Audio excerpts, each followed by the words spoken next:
బతుకమ్మ చీరలు చాలా తక్కువ నాణ్యతతో వస్తున్నాయని చెప్పి చాలామంది మహిళలు ఆ మధ్యకాలంలో వాటి మీద మండిపడ్డారు. మీ అందరికీ ఆ విషయం గుర్తే ఉంటుంది.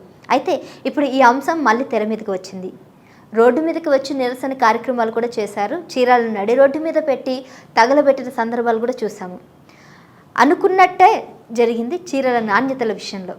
అవును, అసలు ఏం జరిగిందంటే ఆ చీరలు అస్సలు బాలేవు, నాణ్యత లేని చీరలు అంటగట్టి వేలాది కోట్ల డబ్బులు దీంట్లో స్కామ్ చేసింది బీఆర్ఎస్ ప్రభుత్వం అని ఇప్పుడున్నటువంటి కాంగ్రెస్ ప్రభుత్వం ఆరోపిస్తుంది.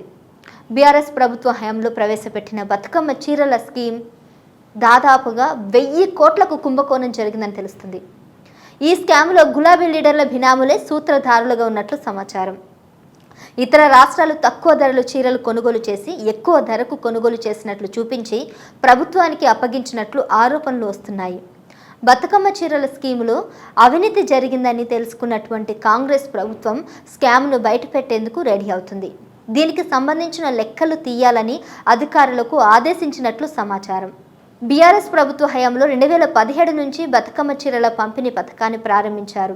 ఇందుకోసం అప్పటి ప్రభుత్వం ప్రతి ఏటా సుమారు 350 కోట్ల విడుదల చేసింది. మొన్నటి అసెంబ్లీ ఎన్నికల ముందు వరకు కూడా ఇదే బతుకమ్మ చీరల పంపిణీ పథకం కొనసాగుతూనే ఉంది.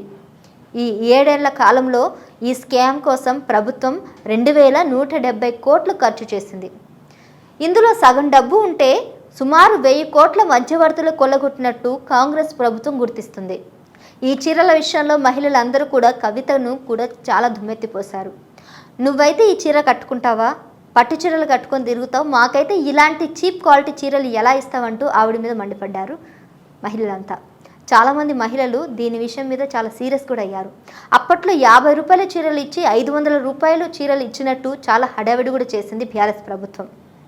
చీరల తయారీకి ఎంత ఖర్చు అయ్యేది, ఎక్కడ తయారు చేసేవారు, నిజంగా చేనేత కార్మికులకు పని దొరికేదా, లేకపోతే ఎవరు తయారు చేసి ఇచ్చేవారు, ఈ దందాలో ఎవరెవరున్నారు, మొత్తం ఇంతకీ ఎంత మొత్తం చేతులు మారేది అనే అంశాలపైన కాంగ్రెస్ ప్రభుత్వం ఆధారాలు సేకరిస్తున్నట్లు సమాచారం. బతుకమ్మ చీరల పేరుతో జరిగిన దోపిడీలో గులాబీ పార్టీ లీడర్లు, సన్నిహితులు, బినామీలు పెద్ద ఎత్తున ప్రయోజనం పొందినట్లు ఆరోపణలు వస్తున్నాయి. సూరత్, భీబండి నుంచి చాలా బల్క్గా అతి తక్కువ ధరకు వస్త్రాన్ని కొనుగోలు చేసి వాటిని పీసులుగా కట్ చేసి రంగులు అద్ది వాటిని బయట ఇచ్చేవారని సమాచారం. ఒక్కో చీరకు 25 రూపాయల నుంచి 30 రూపాయల వరకు ఖర్చు అయితే ప్రభుత్వం దాన్ని 200 రూపాయల నుంచి 250 రూపాయల వరకు వసూలు చేసినట్లు కూడా తెలుస్తుంది. అదే గత ప్రభుత్వం. ఇలా ప్రతి ఏటా గత ప్రభుత్వం నుంచి ఆ దళారులు 100 కోట్ల నుంచి 150 కోట్ల వరకు దోచుకున్నట్లు కూడా ఆరోపణలు వస్తున్నాయి. బతుకమ్మ చీర నాణ్యతపై ప్రత్యేక విమర్శలు వచ్చాయి.